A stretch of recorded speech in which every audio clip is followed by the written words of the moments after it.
Greetings, Space Cats! Welcome back to my channel, Neferentium here, and today I'm going to be playing Monster Loves You. This is a click and point style game, so we're going to raise a young monster and go adventuring out into the world. So help me begin your story. How does it go again? Long ago, deep in the forest, monsters called the Whale Mist. That's right. Long ago, nestled in the heart of the forest was the monster village of Omen. You were born from slime that holds a memory of monsters known for actions and attitude, words and thoughts. Actions and attitude. You're not awake yet, but soon your first eye will open. Your simple dreams will give way to life itself. You dream of fighting and eating and screaming, facing frightening enemies unafraid, protecting innocent monsters from harm. Face frightening enemies unafraid, the best defense is a good offense? Alright, your body is turning and twisting, growing solid in the middle of a great vat of green slime. It's time to be born. Okay. Let's be born! You awaken in the growing season, when the forest is erupting with color. Onward! Your eye is open. You're a morsel, just barely born. You float into the spawning vat. Dozens of other morsels are exploring, flailing, and stealing food from each other. Let's try to swim. Another morsel swims towards you. It opens its mouth to show a set of small, sharp teeth. It bites you. Aye! Swim away from the toothy morsel. What? This is intolerable. Stop that biting. Yes. You pause, unable to believe that another morsel is trying to eat you. After a moment, you snap out of it and start to move again. Resist it? Kill it. Unite the other morsels to repel the attack? No. Don't bite me. That's rude. Grrr! You rip into the violent morsel. It has fangs, but you have claws. Keep fighting. Rawr! Your first snarl. Excellent. When the fight is over, you're chewing on the other morsel's eye, which is all that remains. Serve that morsel right. Splash, flutter, splish, squeak! Another morsel is too weak to swim properly. It's sinking towards the bottom of the spawning vat. Ignored and swim on? Too bad, but these things happen? Oh no, that's terrible! You feel a deep sense of injustice at the smaller morsel's impending demise. If only you could do something about it. Do something about it. You swim to the morsel, determined to act. Get under the morsel and push it up. Try to think of something. Let's push it up. As you push up, the morsel's dead weight forces you down. Their legs come to rest against the bottom of the spawning vat, and they begin to squish. Keep pushing! You're not giving up! Your feet are breaking among the solid clumps on the floor of the vat. Uh-oh, time to give up. Still not giving up! Your legs are gone now, but you stretch your arms and body, changing your slimy shape to hold the morsel up to the surface of the slime. Morsel out of danger? Yes. Don't creep, it's logical. The needs of any monster are as important. Your body dissolves as you push one last time. The other morsel breaks apart. The two dissolving morsels reach for each other. They come together in a single mass, a new morsel. You two are, and always will be, one. Aw, it's not only did we make a friend, we literally are our friend. Okay. You have grown too big for the spawning vat. You must move on to the next stage of life and become a monsterling. Got any advice? No, don't grow up! Shit, alright. Oh. Growing up isn't something you can fight, little one. Okay. You have grown too big for— oh, got any advice? You're going to get into some trouble, which is great. Exercise your bravery, cleverness, ferocity, kindness, and honesty. What kind of monster will you be? Indeed, the Brood Cave. An adventure! Aw, I like this little squishy guy, the blue guy is us. Alright, adventure. Let's do something brave. Smart falls from a high ledge. He falls all the time. But wait, what's that? It's a big bat trying to knock pieces out of him.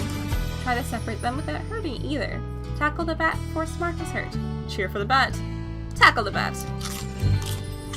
You tackle the huge bat with all your strength. It crumbles like paper and sticks, crushed by the solid impact. You and Smart share the tasty bat carcass. Alright. More adventure. Ooh. Creepy hand? Creepy hand. Nash spies a delicious mouse head mushroom. Mine! She plucks it from the floor, but it tumbles from her claws and bounces into a dark crevice in the wall. Get it? Let Nash get her own darn mushroom. Tell Nash she's too afraid to go after the mushroom. I'll get it. Okay, how? They shove the mushroom with something sticky, crawl inside to get the mushroom, offer to help Nash get the mushroom back. They shove the mushroom with something sticky? Oh. You spit a glob of slime onto one claw, then reach as far into the crevice as you can. Success! You devour the delicacy for yourself. Oh, I thought I was going to share it. Okay. Let's get into a fight. What's that noise? Buzz, buzz, buzz. So annoying. Tangle and Smark run from the sound, covering their ear holes. It's getting louder. Louder! Try to do something about it. What was that? I can't hear you over this buzzing. Try to do something about it. What was that? Sorry? Try to do something about it! Oh, right. You head in that direction, wincing in pain. You see Blossom and Gobclaws flee from the passage where the sound is loudest. Approach cautiously? I'm not as ferocious. Your head hurts worse and worse as you peek around a bend in the passage. You see a huge paper lump stuck to the ceiling. Vicious stab wasps. Stab wasps? Venomous insects whose wings are the source of the horrible sounds. Their stings are tremendously painful. Smash the nest with a rock. Got him! The buzzing stops, and you stomp on the surviving stab wasps. Okay. Wasn't as much of a fight as I thought it would be. Skull? Older Marinus leads you and some other monsterlings to a secluded grotto at the back of the cave. What's that? Up high on the wall. It's a rusty iron cage. There's something inside it.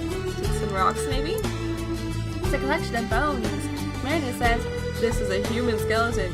If you can get it out of the cage, you may play with it. Look at the cage. The cage rests on a ledge several monsterlings high and only one monsterling wide. The lock rusted away long ago. A frayed rope hangs from the bars. Climb the rope with help from our friend. Toss something up to tip the cage over. That one. You pick a nice-sized rock and throw it. Some rust flakes off the cage, but it stays where it is. Other monsterlings get the idea, and they all start throwing rocks at it. Things at it. There, it should come down any moment. Clang, clatter, crash! The cage collapses into pieces as bones fly everywhere. Terrific! Grab one and play with it. How about that one stuck through Blister Tree's head? It might be hard to get out with her running around screaming like that. Oh, sure. Just yank that bone right out of there. Blister Tree shrieks so loud your head hurts. You're holding a long human bone with a chunk of slimy monster brain on the end. Shrug and eat the brain. Let's stick the brain back in there. Advanced neurosurgery. Okay. Working the brain back into Blister Tree's head is tricky, but you manage it. She doesn't thank you, but you're sure she would if she were thinking straight. Learning can be fun! I don't think I've ever gotten advanced neurosurgery before. You're halfway towards leaving becoming an adolescent. Firm up your personality as much as you can. Alright. Food. I'm getting kind of hungry, so maybe drumstick. Hamrag, an older monster, brings a big sack full of squirming rats into the cave. As he heads to the spawning mat, he trips and all the rats fall onto the floor.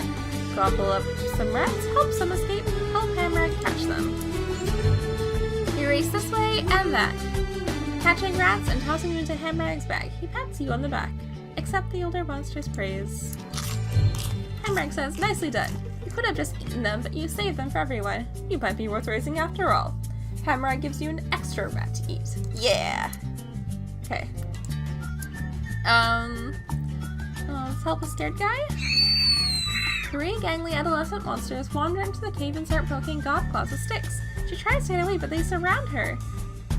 Blister Tree starts to cry. Get involved and stop the bullying. Blister Tree is such a know-it-all. Who cares about a few bullies?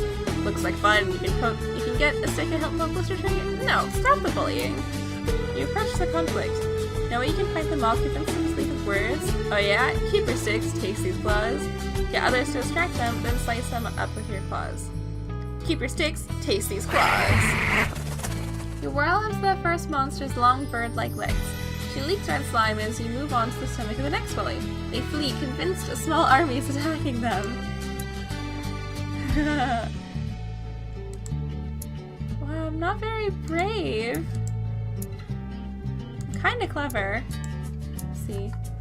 Oh, I'm not very ferocious. Bravery is your capacity to overcome fear and intimidation. One demonstrates bravery through courageous actions. Your bravery score is 35 out of 100. Cleverness, wit, brain. It's how strong your mind is and how well you can suss out non-violent solutions to problems. Your cleverness score is 45 out of 100. Ferocity. Sometimes you need to be cruel. Can you bring yourself to tear a wolf apart with your claws to show you're a monster? How about its cubs? Your ferocity score is 20 out of 100. Honesty. Honest monsters are known for their truthfulness, loyalty, and commitment to justice. If you're known for honesty, others will trust you more. Your honesty score is 0 out of 100. Alright, well, I haven't got anything that lets me be honest. Kindness. Kindness is a genuine desire to help others without expectation of reward. Healers tend to be kind. Your kindness score is 15 out of 100. Alright. Go for a pot. You, Nash, and Blister Tree are wrestling near a big clay jar. You knock the jar off its ledge and it breaks into 100 pieces. You catch Elder Marinus out of the corner of your eye. It was my fault, confess. Take the blame for your friends. Make good and repair it. Stay mum, nobody asked. It was my fault, confess. You go to Elder Marinus. She looks at you expectantly, puffing out her body like a spiny fish. She looks poisonous. On second thought, keep mum. Take responsibility. Let's be honest, we need more honesty.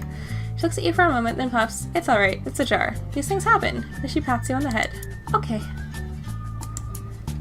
And adventure footprint. You and Nash spot Blister Tree and Smark playing a game. Nash says, I got an idea. Blister Tree and Smark, we play them all the time. What is Nash's idea? Nash says, look at the mushrooms all over the place. I hear they're tasty and they won't miss a few if we take them. Ask what's so special about the mushrooms. Help Nash steal the mushrooms. No way. You're no thief. Nash hisses, gutless slime! Smark and Blister Tree look up at the noise, then return to their game. Chastise Nash. Walk away from Nash. Just walk away? No. Chastise Nash. You raise one claw in a gesture of admonishment and begin to lecture Nash on the ethics of stealing. She imitates you, mouthing the same words while making meow meow meow meow meow meow noises. Let it go. Teach her a lesson she won't forget. You leap at Nash. She howls happily as you both tumble this way and that way, knocking mushrooms and monsterlings flying. Okay. Oh my, you wake up and find you're no longer a little monsterling. You're growing up. Wow! Elder Marinus calls the oldest monsterlings together in a group. You're one of the oldest ones now, so you should join them. She looks grave. Go with Elder Marinus. Marinus shuffles down the long tunnel, turning this way and that among dozens of forking passages. Keep going. Marinus stops in a warm, humid chamber with a pit in the floor. She points to the pit, which seethes with thick mist. Jump right in. You fall and fall some more. You fall and you're falling. And other monsterlings are falling? Yes, some of them are crying, and you can't see through the mist. Or is it fog? Maybe clouds. Moans and groans and whispering screams. Where is this? It must be somewhere. You landed on a smooth, flat stone. Despite the swirling vapor, the floor is as dry as a bone. You hear other monsterlings breathing nearby. Some of them are still above you, still falling. Get out of the way. Try to cushion the fall for another monsterling. Oof! You don't see who you helped. Whoever it is rolls away into the thick fog without a word. Gratitude is not important. You rejoin some of the monsterlings at the edge of the mist. There are more passages out of here than you can count. Some of the monsterlings begin to panic, while others look determined. You should take charge? Maybe someone should lead. I should take charge. The other monsterlings watch you, curious. Lead the way personally, slash others to show them you're in charge, help everyone work together, lead the way. You strike out with courage and confidence. The other monsterlings follow you. Choosing turns and forks at random, you soon walk into a cave full of even thicker mists. Such thick mist. The chamber swirls with mist, smoke, fog, vapor. Except it's not any of those things. It's ghosts! Hundreds of them, large and small. They're everywhere. Spooky. One by one, the pale ghosts begin to turn their attention to you. Their eyes glow different colors. Stand fast, cringe a little, stand fast. The ghosts speak in many voices, all hollow and distant. All in unison, they ask you, do you fear? Yes, this is scary. Attack them. Wait till say nothing. Yes, this is scary. Your answer echoes back to you, louder and louder. You crouch down, trying to hide from the noise, and you fall unconscious. Sleep for a while. Okay. So, a little bit brave, a little bit clever, not super ferocious, getting to be very honest, not super kind, and maybe have a little bit of respect. Yep. You wake up inside a well-appointed hovel. This is your home now. What should you be doing? The more brave, clever, ferocious, kind, and honest you are, the more their monsters will grow to respect you. Gain enough respect, and you might someday affect important world events. Alright. Start living as an adolescent monster. Oh, look at my we're a little crab guy. He's got these weird little... Oh, well, I don't know. Got a lot of legs. A lot of little legs. Got kind of like a pig nose and... It looks like a shrimp for claws. So I guess that'd be interesting. Anyway, I'm going to stop my playthrough here. Thank you all so much for watching. I hope you enjoyed. And stay tuned for the end of our monster adventure in the next episode. Bye-bye!